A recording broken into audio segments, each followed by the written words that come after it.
आदरणीय Manish Tiwari ji. Thank you very much, Mr. Chairperson, sir. No, he's smiling every time. He's smiling. Okay, no, okay. Please smile. You are in Parliament. Okay, sir. I am always smiling, sir. No. That's all right. Premchandran, he is telling. It's no problem. Okay, Shri Mani Tiwari. Mr. Chairperson, sir, I move the statutory resolution for disapproval of the ordinance which was promulgated to amend both the Central Vigilance Commission Act as well as the Delhi Police Special Establishment Act. I also rise to oppose both the bills which have been moved by the Honourable Minister in order to replace these two ordinances. The reason why I am opposing these two bills is primarily because these bills are arbitrary, they are capricious, and they are a colourable exercise of power. Mr. Chairperson, sir, I will demonstrate that not only will these bills, or when they are enacted into law, fall foul of the Supreme Court's judgment in the Jain Hawala case, but there are larger issues also with regard to the very legality of the Central Bureau of Investigation, as also the Delhi Police Special Establishment, which investigates or which has the anti-corruption remit. Mr. Chairperson, sir, any democracy is as strong or as weak as the institutions which support it. And I say this with great regret and a great sense of responsibility that unfortunately over the past 7.5 years, this government has made every attempt to dismantle the system of checks and balances which are intrinsic to our constitutional scheme. The bills which have been moved by the Minister on the floor of the House today are yet another milestone in that direction. The reason why I say that these bills fall foul of the Supreme Court's judgment in the Jain Hawala case is primarily, and I would like to read just 2 paragraphs from that judgment. In para 16 of the judgment, and this explains as to why the tenure of 2 years was fixed by the Supreme Court and why this entire intent to increase it year by year for 5 years is completely an arbitrary exercise of power. What did the Supreme Court say in the Jain Hawala case? It says, no doubt the overall control of the agencies and responsibility of their functioning has to be with the executive, but then a scheme giving the needed insulation from extraneous influences, even of the controlling executive, is imperative. So therefore, the entire intention of the Jain Hawala judgment was to insulate the Central Bureau of Investigation and the Enforcement Directorate from the influence of the controlling executive, which is the government. And these bills seek to do precisely the opposite. They seek to subordinate what the Supreme Court had contemplated to be independent organizations, autonomous organizations, as being completely and absolutely subservient to the government. Let me also read another paragraph from that judgment, para 48. In view of the common perception shared by everyone, including the Government of India and the Independent Review Committee, of the need for insulation of the CBI from extraneous influence of any kind, it is imperative that some action is urgently taken to prevent the continuance of the situation with a view to ensure proper implementation of the rule of law. There is a need of equality guaranteed in the Constitution. The right to equality in a situation like this is that of the Indian polity, and not merely a few individuals. The powers conferred on this court by the Constitution are ample to remedy this defect and to ensure enforcement of the concept of equality. And then the Supreme Court went on to give directions that the director of the CBI will have a fixed tenure of minimum of 2 years, and similarly, the director of the Enforcement Directorate will also have a fixed tenure of minimum of 2 years. Now the question, Mr. Chairperson, sir, is why 2 years? The reason why they specified a fixed tenure of 2 years was to ensure that the head of these two organizations are insulated from any kind of governmental interference. And moreover, they also ensured that the hierarchy of these organizations do not get disturbed, that people who are eminently qualified to hold these positions also get a chance to hold these positions by increasing the tenure from 2 to 5 years, and that also drip by drip, 1 year at a time. You are basically dangling a carrot before those officers. आप उनको ये कह रहे हैं कि हम जो करवाना चाहते हैं वो आप करते रहो और एक्सटेंशन लेते रहो। और ये जो धारणा है कि चाहे सीबीआई हो, चाहे इन्फोर्समेंट डायरेक्टरेट हो, चाहे आयकर विभाग हो, ये इस सरकार के अग्रिम संगठन है। वह विपक्ष को प्रताड़ित करने के लिए ये विधेयक जो आज इस सदन के समक्ष आए हैं उस धारणा को और मजबूत करते हैं अध्यक्ष जी, और ये बहुत ही दुर्भाग्यपूर्ण बात है।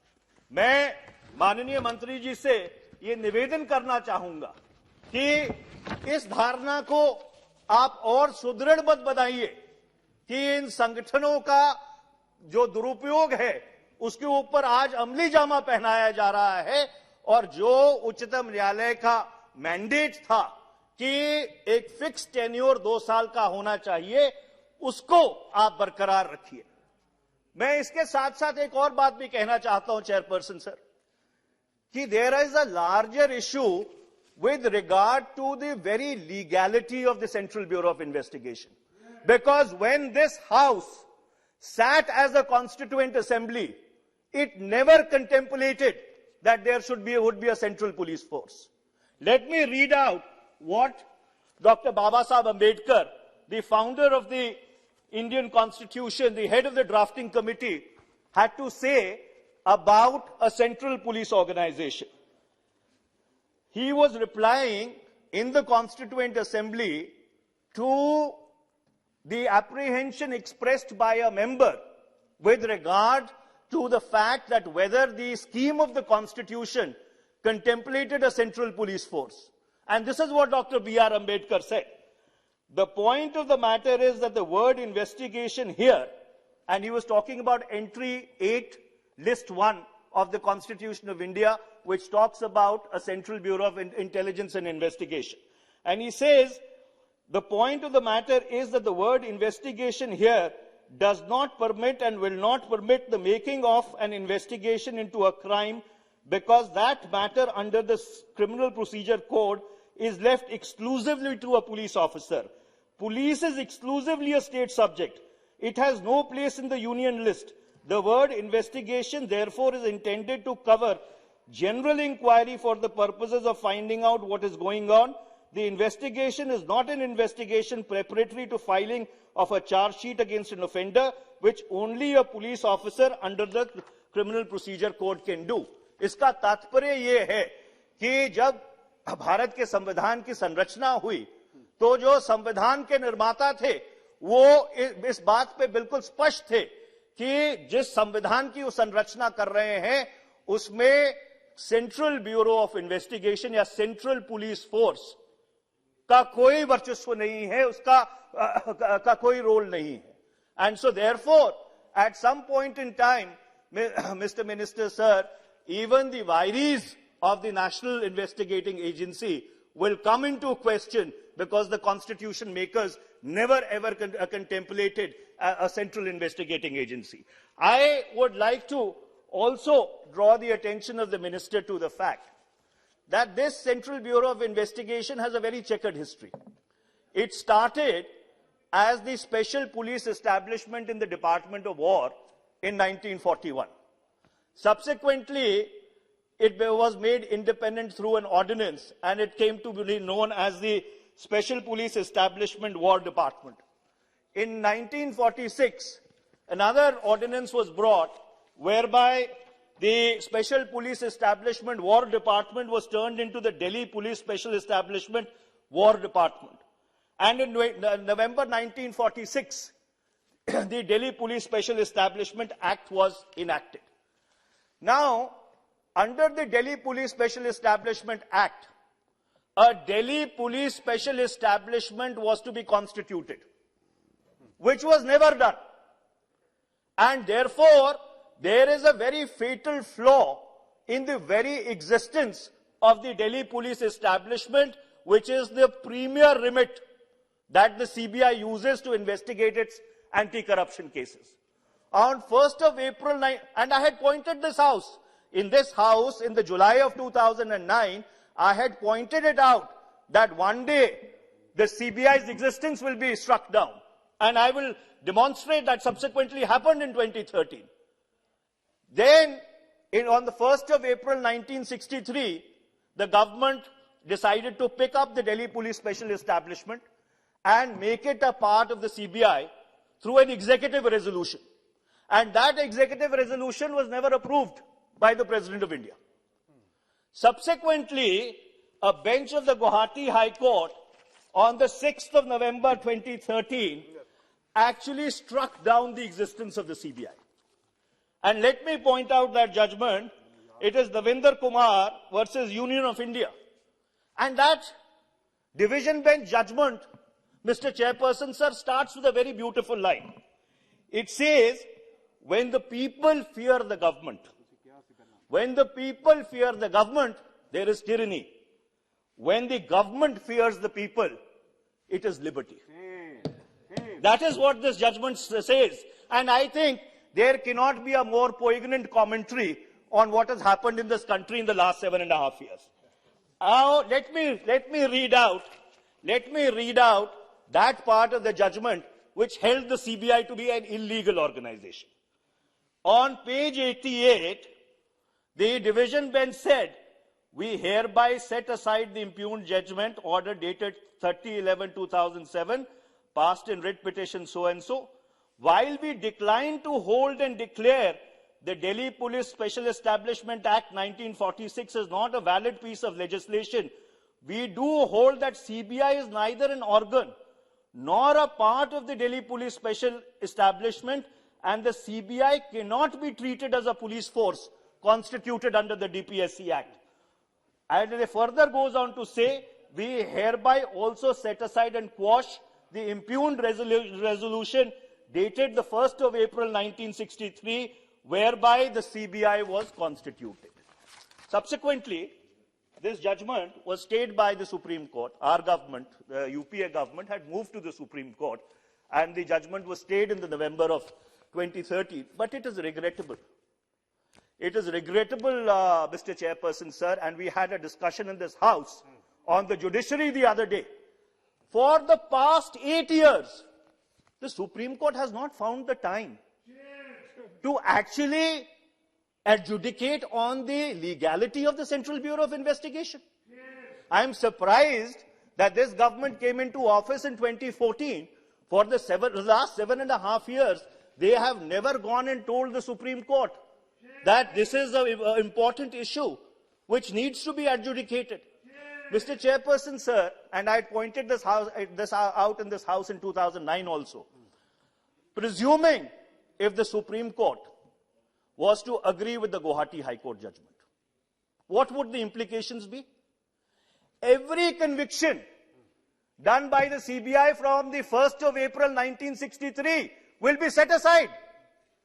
Look at the kind of compensation claims that will come on the government. And no subsequent legislation with retrospective effect would actually be able to save the government. And I'm not talking about your government per se, I'm talking about government in general. So, Mr. Minister, sir, I would like to urge you that given the sheer import of what we are confronting, I think it would be in the interests of this government to approach the Supreme Court and ensure that the legality of the CBI is adjudicated. Now let me come to the Central Vigilance Commission amendment resolution. The Central Vigilance Commission also got statutory status as a consequence of this Jain Hawala judgment. And the enforcement director, or the procedure for appointing the director and the officials of the enforcement directorate find mention in section 25 of the Central Vigilance Act, Commission Act. In fact, in the Foreign Exchange Management Act, there is but a one section reference, section 36, that there will be an enforcement directorate headed by an enforcement director. Now, the enforcement directorate administers the Foreign Exchange Management Act.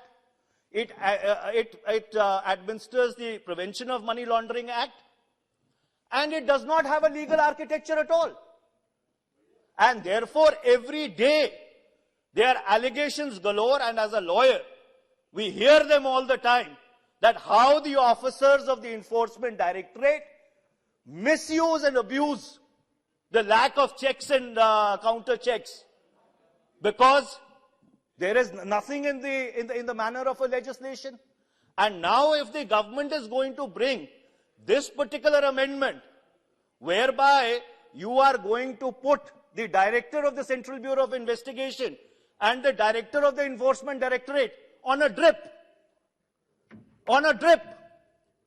you are not only undermining the insulation which the Jain Hawala judgment provided, but down the line there will be implications.